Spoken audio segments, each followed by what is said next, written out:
nonprofit series, Volunteer Management. This series is sponsored by Coastal States Bank. And today is Volunteer Management, and we have Marcus Tanner and Angel Marskinkowski. I probably said that wrong, Angel. I apologize. So I'm going to hand it over to the two of you so you can introduce yourselves. All right. Can everybody hear me? Yes, you're good. Okay. Yeah. Sorry about that. Yeah, I was having an issue with my audio. Yeah. So actually, Angel, why don't you go ahead and go first, and then I'll wrap it up and then start the presentation. Sure. So Angel Marcinkowski, I have been with Second Helping since April. I spent 4 years with the Southeast Health District in Georgia and 6 years with Beaufort County in South Carolina before moving over to Second Helpings. I'm super excited to be here with you today. Good deal. Yeah. So Angel has been an absolute godsend. She has been wonderful. Although she's been here since April, she has been a unique part of our organization, how we're growing, how we're serving the community. It's been nothing short of exceptional. But that being said, my name is Marcus Tanner. I am the executive director for Second Helpings. And so the majority of my adult career has been spent in the Marine Corps. I just retired in 2021 with 27 years of service. I did everything from in the infantry is what I did for 15 years. And then I became an officer. I was a recruiter, public affairs, project management, logistics, you name it. And I did it. And that was one of the things that really allowed me to kind of walk into this organization, because we are a really large logistics organization with our trucks and how we deliver food, mostly how we serve the community. And so, but yes, I've been with Second Helping since November of 2021. So coming up on just shy of 2 years so far. And absolute blessing to be here. And I just want to thank everyone for coming out today and allowing us the opportunity to share a little about Second Helpings and kind of what we do and how we do it. All right. So next slide. All right. So many of you may be familiar with Second Helpings. For those of you that aren't, this will be kind of a quick catch-up session. But we're going to talk a little bit about Second Helpings, about who we are, what we do, how we do it, why we do it, and most importantly, how we serve the community with our amazing volunteers and basically the overall of our operations. And also we're going to talk about working with experienced volunteers. I'll get into it a little bit later, but yeah, we are a volunteer-driven organization. We are not able to do what we do without our volunteers.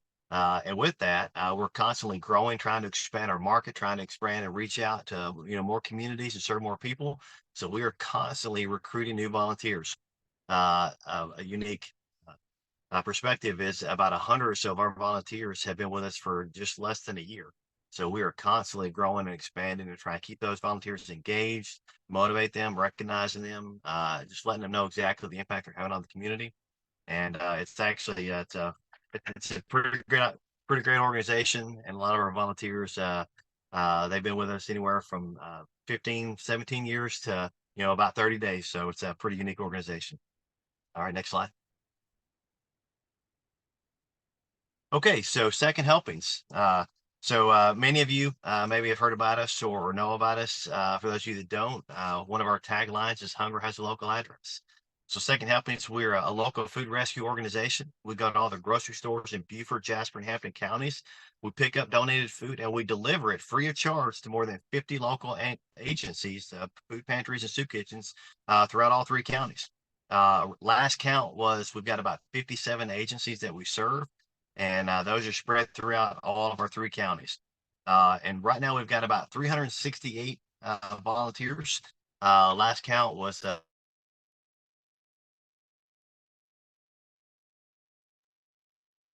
Marcus, I just lost your audio.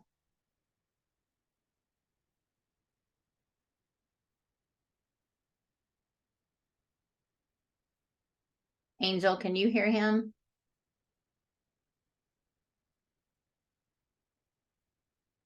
I cannot hear him. I don't know if he can hear us. I don't know. I don't think he can. There we go. There we go. Can you guys hear me? Yes, now we can hear you again. All right. So okay. So everything I just said, you guys didn't hear. Is that correct? Correct. Okay, Yeah, well, we didn't hear it. Okay. All right. Yeah. So, all right. So yeah, we'll start out with we'll go back over this slide. All right. So real quick, so we are a nonprofit food rescue organization. We strive to solve and fight hunger in the Low Country. We have right now just over 300 active truck volunteers and helpers. 368 was the last active count that we had that are focused on a lot of our truck volunteers. And in 2022, part of our impact report, we picked up and delivered 3.2 million pounds of food. And that's a lot of daily trips, a lot of weekly trips that equate into a lot of meals that are given out free of charge to our pantries in the community.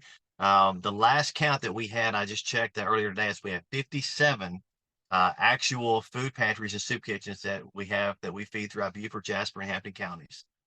So we've had about 6 or 7 join in the last 3 months. And so we are so grateful and thankful for that. Because every agency that we bring on, it gives us a chance to reach out, do more local, to make more of an impact on the community. But with those new agencies that we bring on, we are constantly looking for new volunteers. So, and I'll get into that in just a second. All right, next slide. All right. Now, if you look, this my other car is a Second Helpings truck. For 2 years, I've been trying to get this magnet. We finally got it. This is a way that we try to recognize a lot of our volunteers. So we've got our truck volunteers and our non-truck. But I'll be honest with you, our volunteers are at the core of what we do. Just so you know, we only have 4 paid employees, 2 part-time, 2 full-time, and the rest are our volunteers. So every day of the week, sometimes on Sunday, we're running trucks. We're running anywhere from 2 to 6 routes a day. And at any given time, our truck volunteers are out there on the road, driving those trucks and delivering that food. And the amazing thing is that it's all done by our volunteers. Our part-time employees, our coordinators, they work with the volunteers and make sure that they're able to get on their trucks. You may have seen some of these trucks if you're around here local. But our trucks are 18 to 20-foot refrigerated box trucks. And so we drive around all over the place, picking up food, delivering it. And the kind of the benchmark that we try to have for all of our volunteers is tell them, at any given time, you're going to be picking up multiple things throughout your day. But on average, we just try to hold it to if they can pick up at least 40 pounds, then that should make them qualified, and they should be able to do exceptionally well throughout their truck routes. Next slide.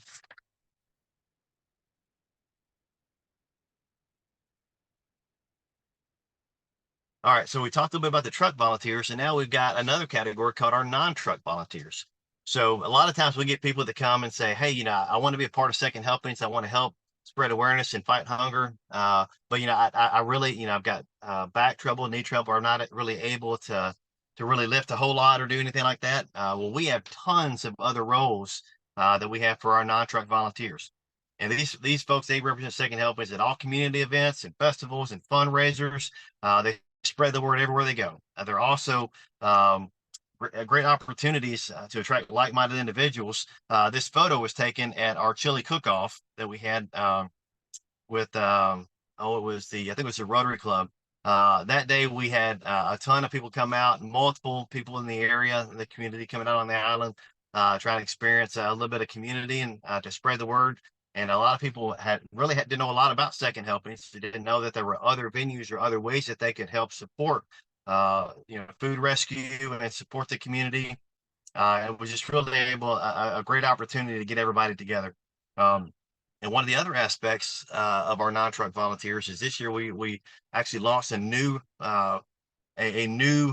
rescue program, which is you may have seen the signs. The post-vacation food donation that we offered is for we have tons of tourists that come to the island, anywhere from Bluffton up to the Hilton Head, and a lot of times they'll have every intention of eating in the hotel or not going out to eat as much as they can. But when they get out here and they realize there's so many great and wonderful restaurants and things to do on the island, they buy a lot of food, and before you know it, they're about to leave and go home. Well, they've got a ton of food left over. So what we try to do is offer all of our tourists an opportunity to drop that food off at a location, either in person, or we set up receptacles pretty much throughout the island that allowed us to give that back to the community. And what we did is we kind of spun it with, what better way to wrap up your vacation than to give back to the community, to many of these people who are in need, are some of the ones who actually helped your vacation become very memorable. It was a huge success. We had a lot of people that would donate, people who were aware of it before they came. They would go to the store, they would buy extra food, the buy one, get one. And then they would in turn, they would eat their food, and then on their way out or the day before, they would stop off and drop it off and just say, hey, we want to give back to the community because it's such an amazing opportunity to really do some good on their vacation. So lots of amazing opportunities for our trucks and non-truck volunteers. And it's just a great thing to do while they're here. All right, next slide. Okay, so the amazing thing about our volunteers is the median age of our volunteers is 67 years old. And our oldest is 94. And I tell you, I had the privilege of going out on a route about 2 months ago, and I got to link up with one of our volunteers, and I'm not going to say her name because she likes to remain anonymous. But she's 94 years old, and she was grabbing slabs of beef and turkey and just slinging them around, throwing them in the back of the truck because she loves doing what she does. She loves the opportunity to make a difference. But our volunteers are mostly retirees, for those individuals who are here part of the year, then go up north, or are snowbirds, or however you want to call it. But our volunteers are experienced. They've been captains of industry. They've been people that have lived their life and in service to the community, or they've done exceptionally well, and they want to just give back to the community in which that they live. And it's really an amazing way for older volunteers to come out, and they're dependable, they're knowledgeable, they're passionate, and they want to give back and help other people, now that they have the opportunity to. The main aspect is that, these individuals, they're very easy to manage. They show up every day and they do their job, and they get it done. And then they're able to go home knowing that they've really made an impact, and it's very minimal amount of supervision. They call and check in, they get their route, and they knock it out. And they do a really great job with the community.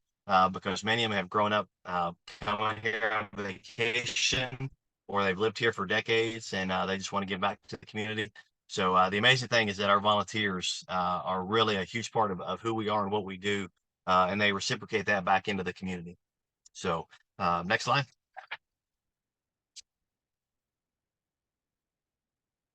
All right, so a lot of our volunteers are very experienced. Like I said, they've been captains of industry, they've been CEOs, they've been business professionals.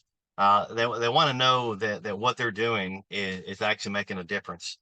So the ability to work, volunteer, socialize, and continue to grow relationships with those in the community really help them to kind of have that fulfilled lifestyle. Being able to interact with not only the grocery stores, but the agencies, but their fellow volunteers, it really gives them an opportunity to grow those relationships and to continue to have those success stories of, whether it's a once a week or once a month opportunity to volunteer. We give them tons of opportunities to really be able to volunteer and make a difference. And really, it's pretty unique because on average, a truck route starts about 8 o'clock in the morning, and they're usually done by 11. And so they got about 3-4 hours, depending on, the truck route and, the pickups and drop offs. And so the structure is consistent. It's really easy to do. And it really gives them a better understanding of the community and how they can help and the impact that they're having. In their opinion, we're always asking for, hey, what are ways we could do things better? Because if we have buy-in from our volunteers, they can tell us anything from the routes, safety to the best way to pick things up, or different things of what you can imagine. With our trucks and with the communication aspect, we're constantly opening ourselves to ways to better our volunteer structure, to better our communication, to better our routes, to make them more safe. And it really gives them a chance to really feel part of the organization and be able to make an impact. And Marcus, we go have a question about that. So how do you collect their opinion? Like okay. how do you get it from them? Yeah, so one of the aspects that we have is in our newsletter that we send out, we've got the Ask Marcus section. And so we solicit every volunteer to be able to submit questions or to submit recommendations. And of course, I interact with the volunteers, if not every day, 2 to 3 times a week, where I'll go out to the stores, meet the trucks, or talking with day captains, talking with crew captains, finding out, saying, hey, what are things that you guys are seeing? What are things we need to be aware of? What are some things that can make stuff better? And we've really opened up those lines of communication, and we've done enough of that to where people know that, you know, if they submit a recommendation that is feasible, it's supportable, it's doable, and it helps the betterment of the organization, and then we implement it to make things better. They know that they have a real impact on food rescue operations and an impact on those in the community. And it's just a really good two-way street of communication. Great, thank you. Thank you. All right, let's see. Next slide. All right, so this picture was taken actually during our recent Stamp Out Food Hunger at the post office. We worked on the south end, and this lady, she was the last one to come in. She had, it was over 700 pounds of food that she had in the back of her truck, and this is in addition to the mail that she picked up, and it really it showed a really big sense of community. And you know, our volunteers, they get to interact with other people, you know, and again, knowing that, you know, there's an opportunity. We have at any given time in Hilton Head, we've got 1 to 2 routes a day. In Bluffton, we've got 2 to 3 routes a day, and in Beaufort, we've got 2 to 3 routes a day. So there's tons of opportunities for our volunteers to volunteer to go on a truck, go to events, or do things that help keep them busy. Giving them many different roles, whether it be truck helper, truck driver, do food drives, do different festivals, or just have them come in the office. We do lots of brainstorming sessions about, you know, what we can do, how we're doing it, what are ways that we can impact the community better.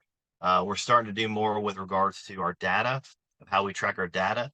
And because a lot of our volunteers, they don't really know exactly kind of behind the curtain, you know, of how we do things.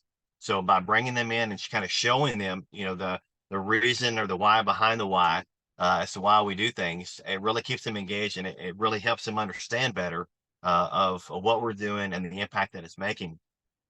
And it really makes for good conversation, good community, and it really allows our volunteers to go out into the community and serve as ambassadors, because they can tell specifically about certain organizations that we work with.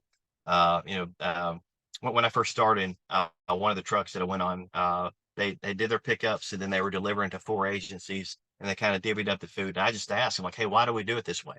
And they're like, well, this is just kind of how we've done it. And so we began to talk with the agencies and talk with the volunteers, and came up with a needs-based system. And this kind of came out of nowhere with engaging our volunteers, engaging our agencies, where we could actually deliver food according to their needs. It'd be very specific, very intentional, and allowed us to actually structure everything to where, you know, our volunteers were the ones who could really be the ones that are on the front lines, that are making these things happen. And they do it with their wives, they do it with their friends. We've got one group in Bluffton. It's hilarious.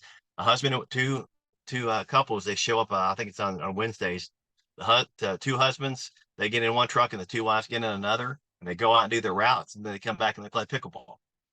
It's a huge opportunity for people to come together, you know, create more community, help spread more awareness, but really get a better understanding of the state of the community, and the impact that they're having on the community, to try and help and do more for those that are in need. Next slide.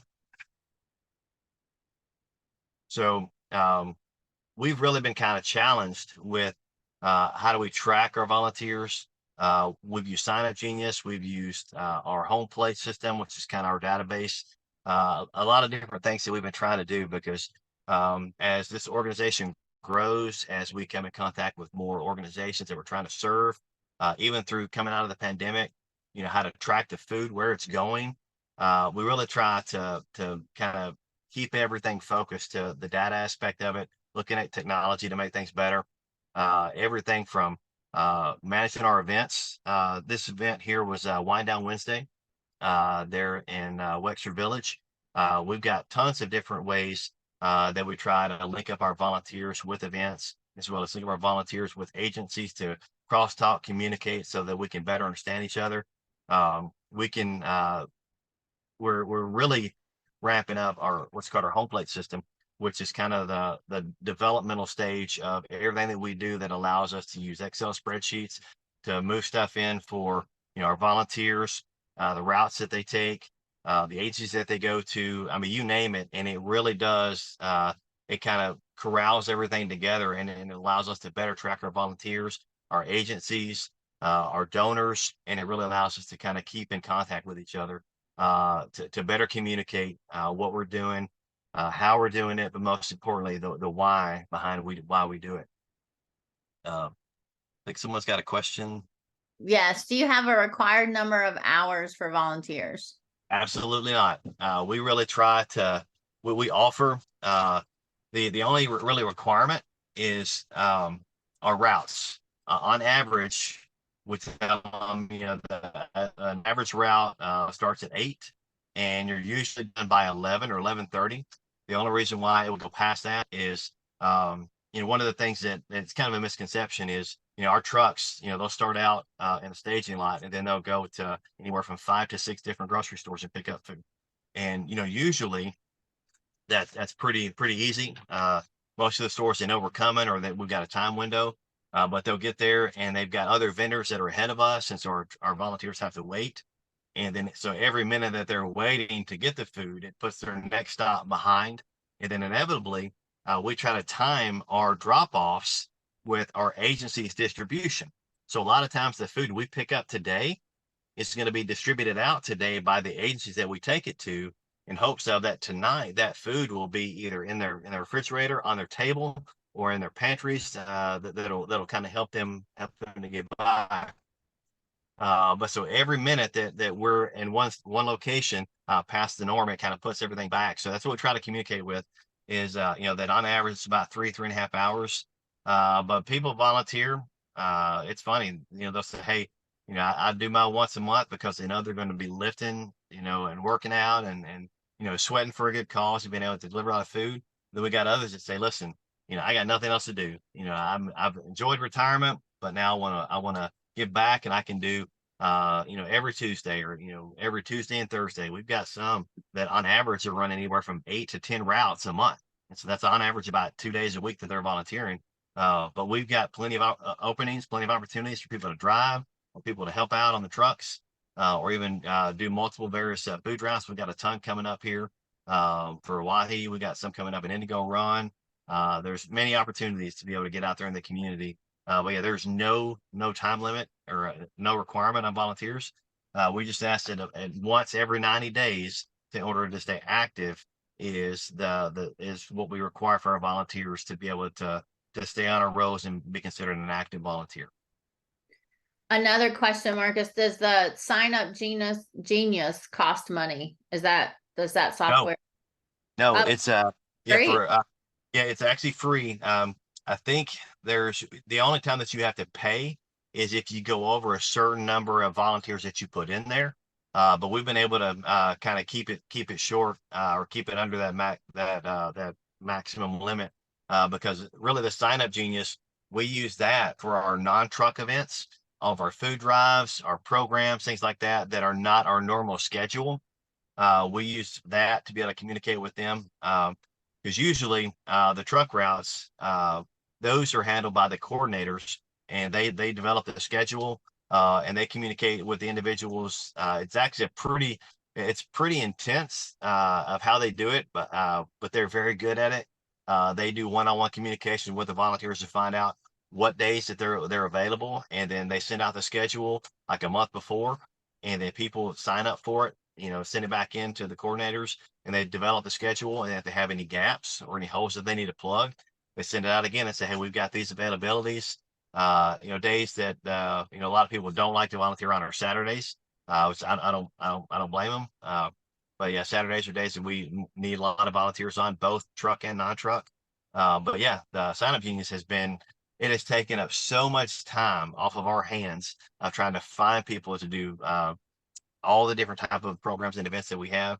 It's amazing. There's that one, and then signup.com is one that I know the Rotary Club they use for a lot of their events. We tested that a little bit, but ended up going with Sign Up Genius just because of the uniqueness of how many people we transfer in. But yeah, Sign Up Genius, it's totally free. You know, as long as you're not, I think it's over. If once you get over 200 volunteers, then I think you have to pay like $49 a month. Okay, great. All right, next slide.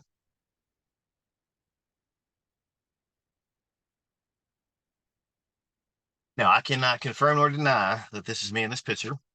This was taken actually at the St. Patrick's Day parade. We love being able to get out and recruit new volunteers. It's such an amazing opportunity. And with the total number of volunteers that we have and the growing need for more volunteers, we are constantly trying to backfill our numbers because at any given time, we've got people that are going on vacation. We got people that, you know, even now, even though we're out of the pandemic, people are still, you know, come down with COVID or have, you know, different sicknesses or things like that. But every opportunity we can to recruit new volunteers, it allows us to solidify and guarantee that the food that we pick up is going to go where it needs to, and that those that are in need are going to be able to receive that food. So every event, matter of fact, last week we had, I think, Long Cove. There was one that was in Beaufort at the there was a farmers market. I mean, you name it. If they will let us come and set up a table to try and recruit new volunteers, we'll be there. Because at the end of the day, every time that we open up the doors and allow people to come in and volunteer, when they kind of get to see what we do, you know, how we do it, and the people that are impacted by it, they love it, and they love being a part of Second Helpings. But we're looking and trying to think of innovative and new creative ways to bring in new volunteers, new programs. We're looking at a couple new things starting the first year with you know, different types of food rescue, getting back into the schools through the K through 12 program, different things like that that do require new volunteers. And one of the really cool things is the Webster Foundation. They gave us a van.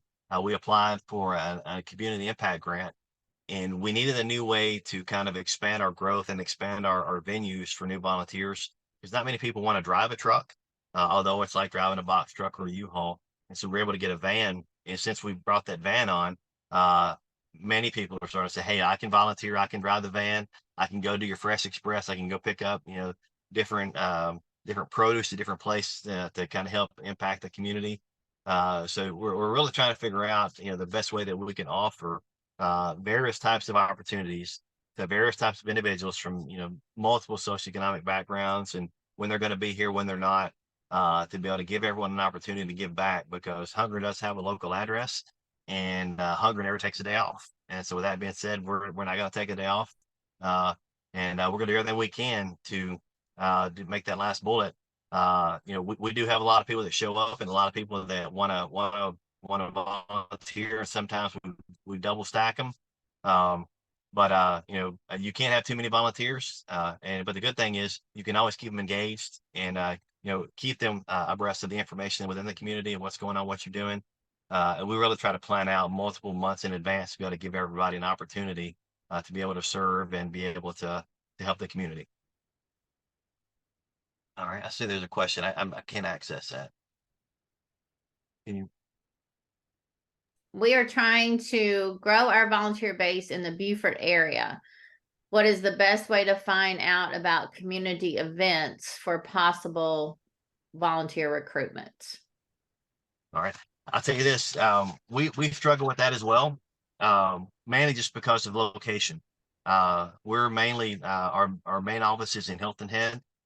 We do have a part-time employee who's a coordinator in Bluffton, and a part-time coordinator who is in Beaufort. And really, because the main office is so far away, we were trying to find different locations and different places to be a part of to try and grow our knowledge base of the area. And so, be honest with you, the Beaufort Chamber, when we became a part of them, they've got a ton of connections and ways that they communicate with the local community. for doing things like that. And I want to say since about 8 months ago, since we connected back with the Chamber of Commerce here in Beaufort, we've added about 40 volunteers just to our Beaufort numbers because we were made aware of all the different events, all the community events, all the festivals, you name it. And that's the one amazing thing about a lot of the chambers of commerce or the civic organizations. We've got agencies that are here in Beaufort. We began to ask them, what's going on in the community? What are ways that we can, go out and get involved and be involved? But I have to say that our success in Beaufort is largely due to the Chamber of Commerce, but also our own volunteers that we have here, really trying to get them to talk to their neighbors. A lot of the gated communities that are out here. We grew one neighborhood by like 20 people over the period of about 2 months, just by word of mouth, and we did a volunteer fair there. A lot of organizations or the gated communities, they have their volunteer fairs. And that's what we're trying to do is talk to every community and try and have them hold a volunteer fair because it really kind of brings everybody together so everybody knows, who's who, what they do, where they do it, how they can get involved. But yeah, there's a ton of different ways to do that. But I'd have to say for us, the Chamber of Commerce was a huge success for us. Okay, thank you. Right. Let's see. Next slide.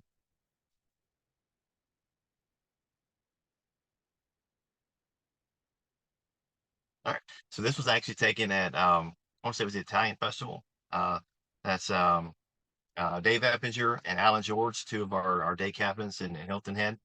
And what our Hilton Head guys have been able to do is really they really reach out to a lot of people in their community. And there's more and more people that as they start talking about second helpings and what they do, how they do it, and really educating our current volunteers, it helps them to be able to spread awareness and pass that information on to others. And if you're passionate about something and someone else finds out about it, then that's they can have that buy-in, the ability to be able to say, you know what, that's something that I can believe in, I can be a part of, because Marcus is doing this, and man, he's so driven by it, and all of the things that they're doing, all the ways that they're helping people. That's something that I can at least take a look at it, see if it's something that I'd like to do. And that's something we really try to do is get our current volunteers build up their knowledge base, not only of just the trucks. Because when I first started, a lot of the volunteers that I talked to, I just asked them, how long have they been doing this? Why do they do it? And a lot of them, they knew the impacts that they were having. But once we started reaching out to the pantries and the soup kitchens and getting those success stories of the real impacts of the food that they were bringing to them, the families that were being impacted, the different ways that the food that they delivered that day was having on families that night, it really began to kind of open their eyes to really see, that yes, every truck, and we were able to kind of divulge in the data that, every truck that starts, every time our volunteers step on a truck and they pick up food and deliver it, on average, one truck puts anywhere from 1,200 to 1,500 meals back into the community. And that was, pretty eye-opening to a lot of our crews to say, wow, I drive a truck, once a month, and knowing that they were able to deliver that many meals, they were going back into the community, it gave them, a different perspective, and that made them, want to tell others about what they're doing. And it really just grew from there. Knowledge base of your volunteers is huge. Being able to give them, what they need to not only be passionate about what they're doing and, the why behind it, but also as they're talking with their friends, or just talking with neighbors, or talking with church, or anywhere they go, when they talk about your organization, if they can speak to the specifics, then that's going to make other people say, wow, that organization is something else. If that one volunteer knows that much about that organization and is that passionate about it, then that might be something that I'm missing. That might be something I could probably do in my own life to get a little bit more fulfillment and to be able to help, others that are in need. So, and that's one of the things that we really try to focus on is, we deliver food, but what we're trying to kind of relay is it's not just food, it's hope. our volunteers, every day they show up, they're impacting and changing people's lives. And whether they know it or not, or they believe it or not, if we can show them the impacts of their work, what they're doing whenever they drop that food off, and what happens after that, that's changing people's lives. And that's something that people can get involved in, that they can corral around and do more in the community. So that's one of the things that we love about what we do, in the really the education piece and the impact statements that we have for our volunteers. All right, next slide.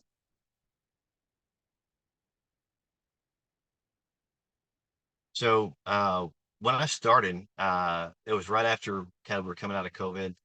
It had been a long time since we had any type of volunteer recognition, or really just the specifics of telling our volunteers thank you. Because believe it or not, a lot of our volunteers, they don't do it for a pat on the back. Many volunteers, because it's volunteer work, so they're not doing it for a paycheck. They're doing it for what they're getting, in return, as far as the fulfillment or the knowledge of that they're helping someone. But one of the things that we notice is that, even though we know our volunteers are really doing a lot in the community, they're helping a lot of people.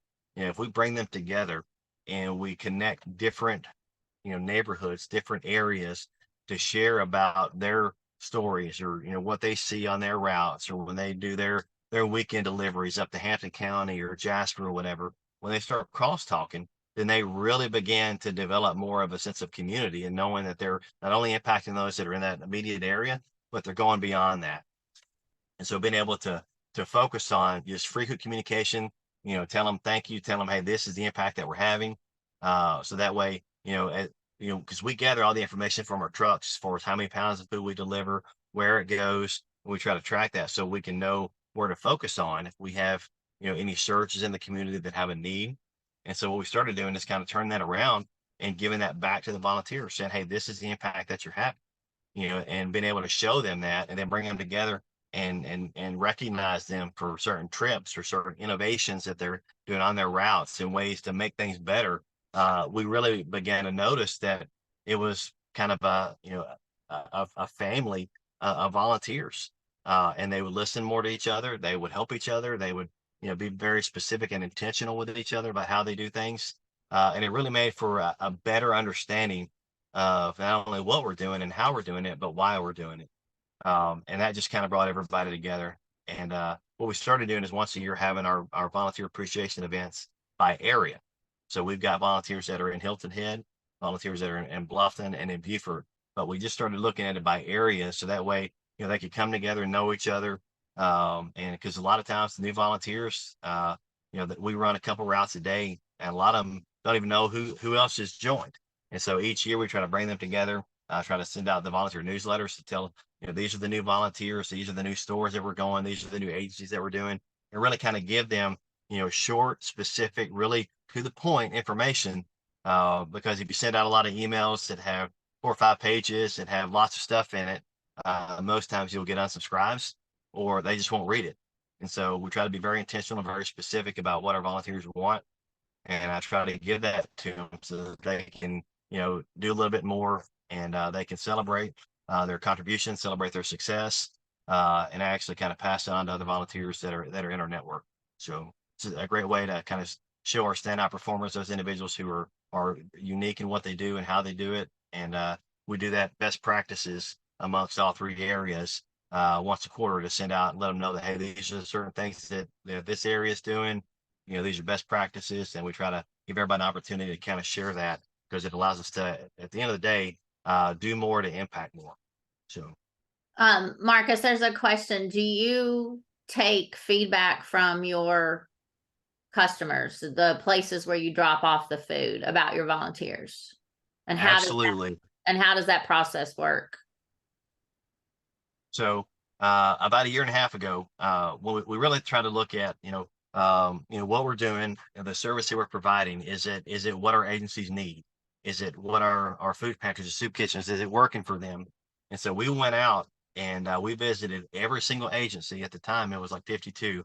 Myself and a couple of our board of directors, we went out and sat down with our agencies and just asked them, said, hey, we're not here to inspect you.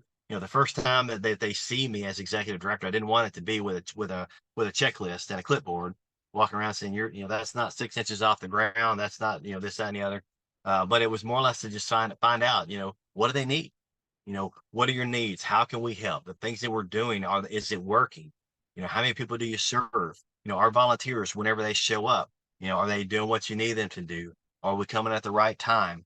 Really just try to be very intentional with them. And we began to notice that the more that we were asking these questions, we were really developing more relationships and better friendships with them, because they knew that not only our volunteers were there to help, but that we had a genuine desire to see them succeed and to see them help as many people as they possibly can. And at that point, a lot of the information just kind of flow both ways. And, either where we would reach out and ask for information, or tell them like, hey, if you got something that you want to let us know, hey, hit us up, send us an email, give us a call. We're always open, always willing to take advice or information from them. And we've really noticed that the lines of communication have really expanded, and we're getting to know our agencies better. We're getting to know their needs better. We're knowing, what they're capable of, what their limitations are, of, what they can't do, what, the foods they can't take and things like that. We've documented all this so that we can really have a file on our agencies that really helps us better understand them. And the more we do that, the more we're seeing that we're helping specific areas throughout our entire service area. Okay, great. Thank you. So now, some of the recognition examples that we have. We've really tried to figure out a way to do things a little different. Because we're always talking about our volunteers. We're always recognizing our volunteers and saying thank you. We're having volunteer appreciation events, or this individual has this many trips, or just different things like that, just to kind of show a little bit of appreciation for our volunteers. But one of the things that we notice is that the donors, the food donors that we get food from, and the receivers in these different places that we show to pick up food. A lot of times the grocery stores, they are shorthanded. They don't have enough people that are working. A lot of the things that they do, they're very limited staff. And so one of our dedicated said, we need to show them, a little bit of thank you. And, because that can go a long ways. And so what we started doing is our food rescue heroes, is what we call it, the food donors in the grocery stores and the receiving departments. We would go out and talk to the managers, tell them, one-on-one thank you. Which I go to the grocery stores every month as it is, and talk to our store visits, go up and down, walk in a grocery store, walk up and down the aisles, talking to the stockers, the produce people, the checkers, managers, everybody, just to say thank you for what they're doing, because they're giving us these resources, and they're entrusting these to us to make sure that we put it back into the hands of those that need it. And so it's really a good opportunity for us to be able to communicate with them. But when we started showing appreciation for the receivers, for what they do, it took this to a completely different level, because we were very intentional about how we actually were communicating with them, and they loved it. It was a great opportunity to get to know them better, talk to them one-on-one, and really kind of opened up the lines of communication with the food donors, so that we could better understand them, and we could better know where they're coming from, and how we could best manage our time so that we don't waste theirs. And of course, our volunteer appreciation events and different things like that, we're constantly trying to figure out, different ways to do it. We've had picnics, we've got different restaurants that we'll hold them at, and we've kind of broken it down by area. So we'll ask each area, their volunteer events committee, and says, hey, you guys figure out, talk to your volunteers. What do you want to do? How you want to do it? Where you want to do it? And that's what we'll do. And we've realized that if we turn that around and give it back to them, and they got buy-in, and they can kind of determine where they're going, what they want to do, how they want to show appreciation to their own volunteers, it really does work a whole lot better than just doing one thing across the board in each area.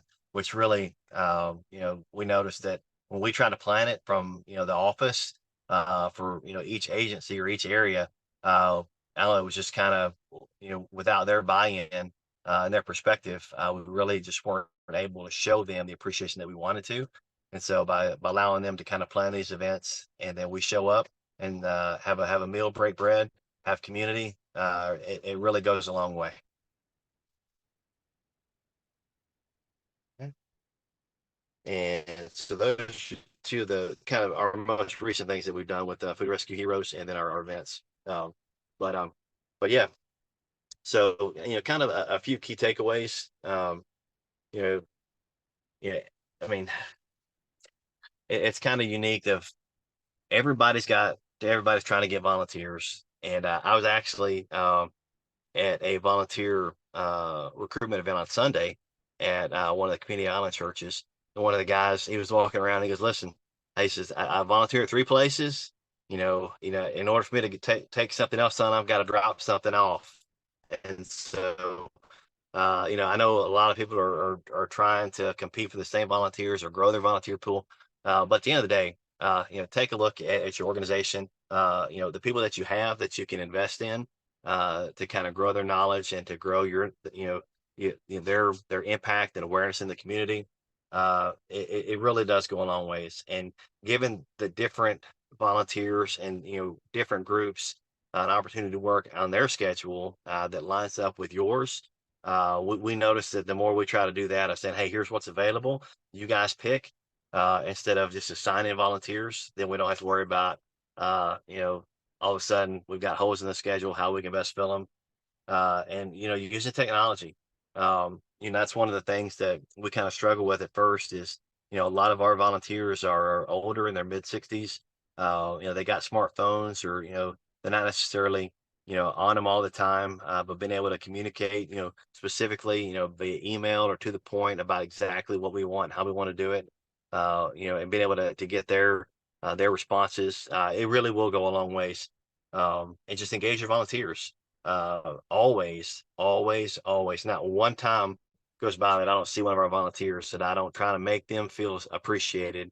That our volunteers are the lifeblood of our organization. We could not do what we do without them. Without our volunteers, the 4 of us would be hard pressed to get anything done, much less be able to make the impact that our volunteers make. Let them know that they're appreciated. Let them know the impact that they're making in the community. Get success stories, bring it back to them and say, "Hey, on your route, that when you go to these places, these are the people they're serving, and these are what the people are saying." Really kind of gives them, a lot of, kind of the swell their chest up, not necessarily in pride, but just know that they are really making an impact. And that is what will help them spread the word and bring more people in. And if they know they're needed and that they know they're wanted, then they will go out and they will find more volunteers to be part of your organization. Because I would rather, have, a handful of individuals who I know are there to support, they're there to do the work because they got buy-in, than have too many volunteers that I've got to worry about trying to find replacements for. But the great thing is the more that you invest in your volunteers and the more you show them appreciation and the more you show them the impact that they are having and that they can have, the better end product you're going to have by having volunteers that they just want to show up and they just want to make a difference. So just make them feel valued. Okay, we've got a Make it- question. How do you fund your volunteer recognition events? Okay, so just like in anything, we've got a budget that we of course we plan it out, and we try to cap each area to a certain amount. But yeah, I mean, it comes out of our operational funds because our volunteers, they are part of the operational aspect of what we do. And we take a volunteer appreciation event just as important as any other event that we have throughout the year, uh, because we're trying to show our volunteers that they matter, that they're important to us, and that we cannot do what we do without them. So we will budget, we will plan for, we will do everything we can, to be able to hold those events and pay for them, out of our budget or out of our operational expenses, because they matter and they're the reason why we're able to do what we do. Another question, are you using any job boards like Volunteer Match or Community Foundation, like to advertise for volunteers needed? Some, I will say that, and this is just strictly what we've kind of talked about over the last couple of months. We started posting on a lot of the job boards and the Chamber of Commerce, even with the Community Foundation. But what we're noticing is we're more so trying to focus in Bluffton and Beaufort, because our island, Hilton Head Island, is those routes are a lot more unique and they're not as robust as some of the other places. So we are looking for new ways to expand into those job boards. But yeah, we've used a number of the chambers and it's the Angels of the Low Country is one of them on Facebook. But yeah, our social media director, she has just been an absolute monster with how she does, and she really does try to get out there, publicize, create more awareness, promote second helpings, and not only the good we're doing, but the good that we're doing on behalf of the volunteers that we have and the organizations that support us. So being able to kind of connect those dots, when people see that, they can personalize that and say, wow, that could be something that I could do because, these number of people that are doing it. And it really does. We try to be very specific with our volunteers, and where we get them from, and just kind of make them feel welcome, equip them so that they know what they're doing, when they're doing it, how they're doing it. But the most important is to remind them of the why they're doing it. Okay, great. Any other questions from any of our attendees? Okay, Marcus, thank you so much. We'll go through these end slides. So if something pops up, please feel free to put it in the Q&A. This is our second workshop in our nonprofit series. So we have board management next week. And then actually this is the wrong slide because we have added a few, Coastal States Bank will be presenting on November the 7th. And then we have, so that'll be the last of the series. And then we have QuickBooks that'll be coming back in November, reporting and report customization. And you'll receive all these flyers when you receive the PowerPoint. And then Altamise Nicole will be here at the end of November as well with more of about a strategic approach to social media. And then we have our Veterans Workshop on November the 14th, the last one in the series, Bank of America, personal credit and small business lending. You do not have to be a veteran to attend that. And then on December the 7th, we have Doug Lineberry's back from Burr and Foreman with talking about protecting your patents, etc.